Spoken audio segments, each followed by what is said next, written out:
zari ga ma ma ma ma ma ma ma zari zari ga ma ma ma।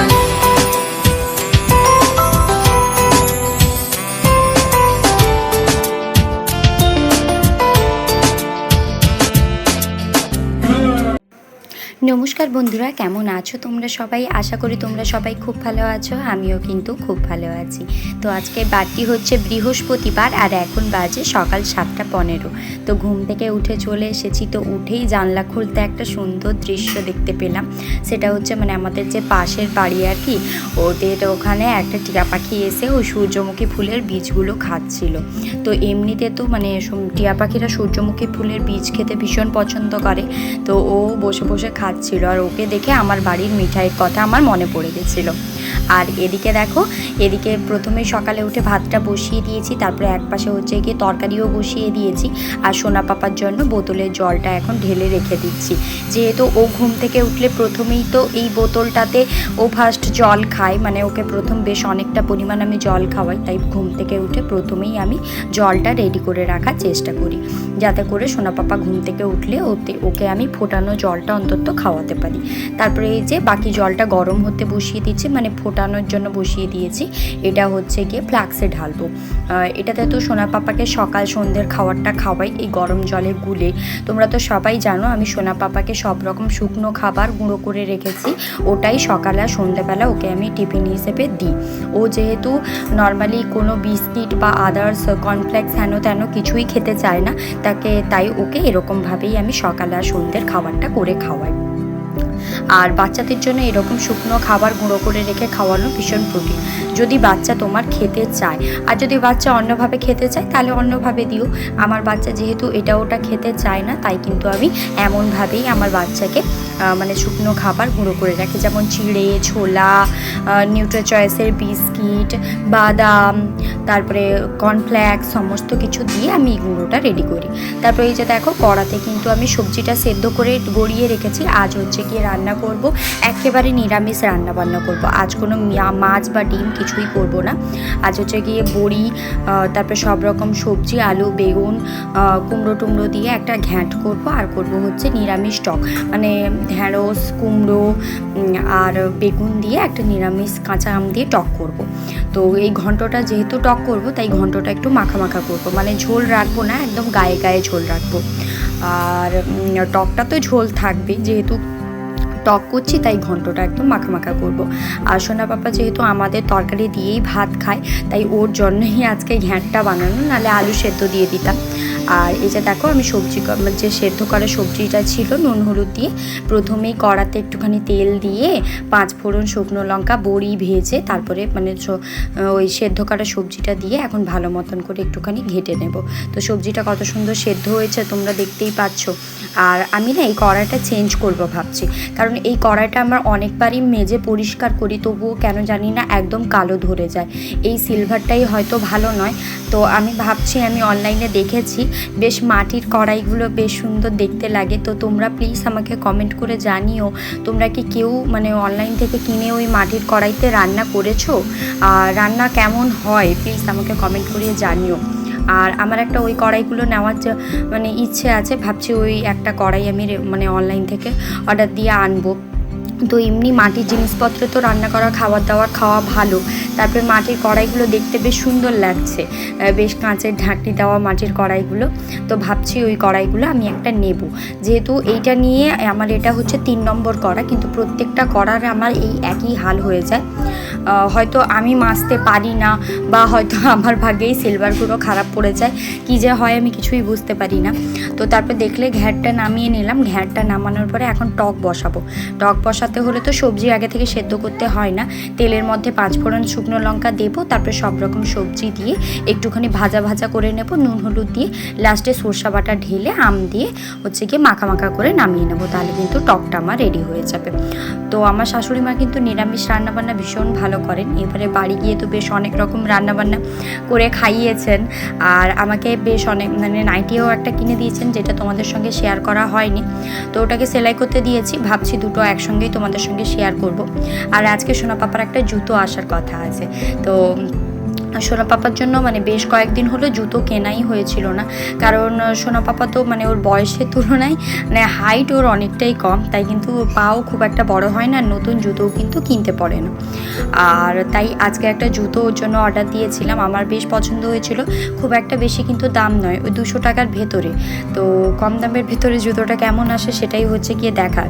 তো ওইটাই 10টার দিকে delivery দেওয়ার কথা আছে, তো তোমাদের সঙ্গে অবশ্যই শেয়ার করবো যে জুতোটা কেমন এসেছে।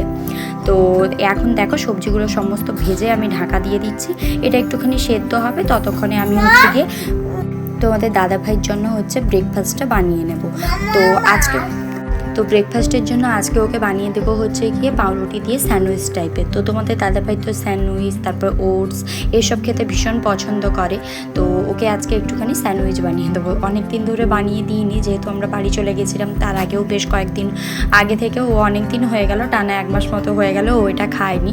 তো ও কাল নিজে থেকেই মানে পাউরুটির প্যাকেট নিয়ে এসেছে আর আমাকে এসে বলছে তুমি আমাকে প্লিজ কালকে স্যান্ডউইচ বানিয়ে দিও। তো ও যখন খেতে চেয়েছে তো ওকে তো বানিয়ে দিতেই হয়, আর আমি তো স্যান্ডউইচ ট্যান্ডউইচ খাই না, আমি নর্মালি বাটার দিয়ে রুটিটাকে সেঁকে নেবো আর চা দিয়ে খেয়ে নেবো। তো সকালে 1 কাপ কড়া চা না হলে আমার যেন সারা দিনটাই একদম ভালো যায় না। তো আমার মতো কার কার সকালে চা না হলে মেজাজ খিটখিটে হয়ে যায় অবশ্যই কমেন্ট করে জানিও। চা যেন আমার জীবন। তারপরে হচ্ছে কি লাল চায়ের ফ্লেভারটাই আমার পছন্দ হয় না, ওটা দেখতেও আমার ভালো লাগে না আর ফ্লেভারটাও পছন্দ হয় না। কড়া করে একটু দুধ চা হলে আমার বেশ ভালো লাগে। তো এখন দেখো আমি তাওয়াতে ভালো করে বাটারটা দিয়ে নিচ্ছি। তো একটা বাটার দেওয়া ব্রাশ কিনেছি, কিন্তু ওটাতে আমার কিন্তু ঠিক একটা পোষাচ্ছে না। তারপরে তোমাদের দাদাভাই কিন্তু ঘুম থেকে উঠে এসে আমার সঙ্গে একটুখানি কথা বলছিল, ওর সঙ্গে কথা বলতে বলতে রান্নাবান্নাগুলো গোছাচ্ছিলাম। তো হ্যাঁ, এদিকে কিন্তু মানে কি রান্না করেছি তারপরে কি করছি এইসবই দাঁড়িয়ে দাঁড়িয়ে জিজ্ঞাসা করছে। তো আমি বলছি যে হ্যাঁ আমি রান্না করছি, আমার ক্যামেরা আছে তুমি সরে দাঁড়াও। তো ওইটার জন্যে আমরা দুজনে একটুখানি হাসাহাসি করছিলাম। তো বেশ আমার ছোট সংসার, আমার ছেলেকে নিয়ে তো দাদাভাইকে নিয়ে সুন্দর চলেই যায়। তো ভগবান করুক বাকি জীবনটাও যাতে এরকম হেসে খেলে কাটিয়ে দিতে পারি। তো অনেকেরই আছে হয়তো জীবনে টাকা থাকে কিন্তু শান্তিটা থাকে না, কিন্তু আমার কাছে শান্তিটা বড় জিনিস। আমার কাছে টাকা পয়সা সোনা গহনা এগুলো ম্যাটার করে না, আমার কাছে হচ্ছে কি দুবেলা খাও না খাও হাসি মুখে দুটো কথা বলা, এটাই কিন্তু আমার কাছে হচ্ছে কি সবচেয়ে বড় ব্যাপার। আমার খুব যে আহামরি এটা চাই ওটা চাই এটা এরকমভাবে কিন্তু আমার কখনো মেন্টালিটি আসে না। আমি চাই যে আমার এই ছোট্ট সংসারটাকে নিয়ে আমার বরকে নিয়ে ছেলেকে নিয়ে আমি একটু শান্তিতে থাকবো। এই যে ইউটিউবে যে আমি ভিডিও বানাই এটা থেকে যে আমি কখনো টাকা ইনকাম করব এটা ভেবে কখনো আমি ইউটিউবে ভিডিও বানাতে আসিনি। এটা আমার একটা শখ। আমি তো চিরদিন এই ভাড়া বাড়িতে থাকবো না, বা তোমাদের দাদাভাইয়ের কাছে ধরো থাকবো না। ছেলে বড় হয়ে গেলে তখন আমাকে বাড়ি চলে যেতে হবে, আর আমার ছেলেও তো আর সবসময় ছোট থাকবে না। তো ভিডিওটা করছি তার কারণ হচ্ছে গিয়ে ছেলেটা তো আমার এখন ছোট আছে, যখন বড় হয়ে যাবে তখন এগুলোই আমার স্মৃতি হয়ে রয়ে যাবে। এখান থেকে আমি ইনকাম করি বা না করি এটা একটা আমার স্মৃতির জায়গা, আমার আবেগ বলতে পারো। তাই কিন্তু তোমাদের সঙ্গেও আমার এই স্মৃতিগুলোকে আমি ছোট্ট ছোট্ট করে রোজ শেয়ার করার চেষ্টা করি। আর অনেকেই ভাবে হাউসওয়াইফদের জীবনে মনে কোনো কাজ থাকে না, সকালে উঠে শুধুমাত্র রান্নাবান্না করে আর খাওয়া দাওয়া ঘুমিয়ে পড়তে হয়, আর এই করেই ওদের জীবনটা চলে যায়। কিন্তু আমার মতে একটাই কথা যে হাউসওয়াইফরা সবচেয়ে বেশি কাজ করে, তার কারণ ওরা একটা ডিউটি পালন করে না, ওরা একসঙ্গে অনেকগুলো ডিউটি পালন করে।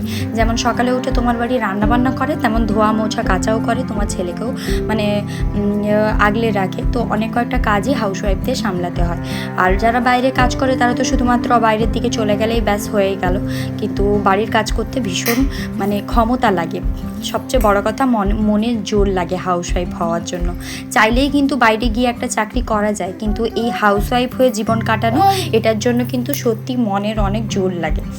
আর এদিকে দেখো সোনা পাপার জুতোটা চলে এসেছিলো, তো ভাবলাম একেবারে আনপ্যাকিং করব তোমাদের সঙ্গে নিয়ে। তো তোমাদের সঙ্গে নিয়ে জুতোটা আনপ্যাকিং করতে বসেছি। জুতোটা কিন্তু ভীষণ ভালো দিয়েছে, মানে দামের চেয়ে কোয়ালিটি ভীষণ ভালো দিয়েছে। তোমরা যদি নিতে চাও অবশ্যই আমাকে কমেন্ট করবে, আমি কিন্তু তোমাদের লিঙ্ক দিয়ে দেওয়ার চেষ্টা করব। আর দেখো জুতোটা কি সুন্দর এসছে, যেমন কালার তেমন কোয়ালিটি, আর বেশ সুন্দর জুতোটা এসছে। তবে আমার সোনা পাপার জন্য একটু বড় হয়ে গেছে, যদি মজা দিয়ে পরাই তাহলে কিন্তু ঠিক হবে। খালি পায়ে পরেছে বলে একটুখানি বড় বড় লাগছে। এই যে দেখো সোনা পাপাকে পরিয়ে দিয়েছি, ও কিন্তু নতুন জুতো পেয়ে ভীষণ পরিমাণ খুশি হয়ে গেছে। তো জুতোটা খুলতে চাইছিল না, অনেক কষ্ট করে ওকে পরে খুলিয়ে রাখানো হয়েছে। এই যে দেখো আমি ওকে জিজ্ঞাসা করছিলাম এখানে তোমার কি জুতোটা পছন্দ হয়েছে, ও কিন্তু বলছে হ্যাঁ মাম্মা আমার জুতোটা ভীষণ পরিমাণ পছন্দ হয়েছে। তারপরে হচ্ছে গিয়ে চান টান করে ঠাকুরকে পুজো দিয়ে সোনা পাপাকে খাইয়ে দাইয়ে আমিও খেয়ে দুপুরবেলা ঘুমিয়ে পড়েছিলাম। এখন হচ্ছে গিয়ে বিকেলবেলা, এখন বাজে ওই 4:45 মতো। এখন এসছে ছাদে সমস্ত জামা কাপড় মেলে দেওয়ার জন্য। তো বাড়ি যাওয়ার আগে আমার তো দেখতেই পেতে রোজ রোজ কত কত কাপড় হতো, কিন্তু বাড়ি থেকে আসার পরে জানো তো আমার এই রোজকার কাপড়ের মানে পরিমাণটা অনেক কমে গেছে। কেন ঠিক বুঝতে পারছি না, তবুও রোজকার কাপড়ের পরিমাণটা কিন্তু আমার কমে গেছে। এই যে দেখো কটা মাত্র কাপড় হয়েছিল, এগুলোই মানে দুপুরে কেচে মেলে দিয়ে গেছিলাম। এখন হচ্ছে গিয়ে তুলে নিয়ে যাব। তো নিচে গিয়ে কাপড় জামাগুলো ভাঁজ করে রাখবো, তার হচ্ছে গিয়ে ঘর দোর ঝাঁট দেবো। সোনা পাপা এখনও ওঠেনি, ঘুমিয়েছে। তো কাপড় ভাঁজ করে রেখে দিয়ে এখন আমি ঘরটা সুন্দর মতো করে ঝাঁট দিয়ে নিচ্ছি। সকালে মুছে দিই, তবুও কেন বিকেলের দিকে ভীষণ পরিমাণ ধুলো পড়ে যায়। আসলে ছোটো বাচ্চা ঘোরাঘুরি করে, তো যতটা পরিষ্কার রাখার মানে দরকার ততটা কিন্তু আমি পরিষ্কার পরিচ্ছন্ন করে ঘরটাকে রাখার চেষ্টা করি। তো বাড়ি থেকে এসে কিন্তু আমাকে খুব একটা ঘরদোর গোছাতে হয়নি, তার কারণ প্রত্যেকটা জিনিস আমি গুছিয়ে ভালো করে ঢাকা দিয়ে গেছিলাম। শুধুমাত্র একটু ঘরটা মুছে নিয়েছিলাম, তাহলেই কিন্তু পরিষ্কার হয়ে গেছিলো। আর একটুখানি ঝুল ঝেড়ে নিয়েছিলাম, তাহলে কিন্তু আমার সুন্দর মতো করে ঘরটা পরিষ্কার হয়ে গেছিলো। আর সোনা পাপা এখনও ঘুম থেকে ওঠেনি, ও কিন্তু ঘুমিয়ে আছে। আর ও যখন ঘুমিয়ে থাকে আমি ওকে জোর করে ঘুম থেকে তুলি না। ও নিজের ঘুমটা মানে একদম ফিনিশ করে তারপরে ও ওঠে, তখনই ও নিজে থেকে যখন ওঠে তখন ও ওঠে।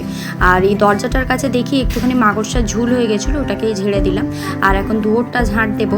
ঘরটা আমার ঝাঁট দেওয়া হয়ে গেছে, এখন হচ্ছে গিয়ে দুয়ারটা ঝাঁট দেবো। আর আজকের ভিডিওটা এখানেই শেষ করলাম। কেমন লাগলো অবশ্যই জানাবে, যদি ভালো লাগে একটা লাইক আর সাবস্ক্রাইব করে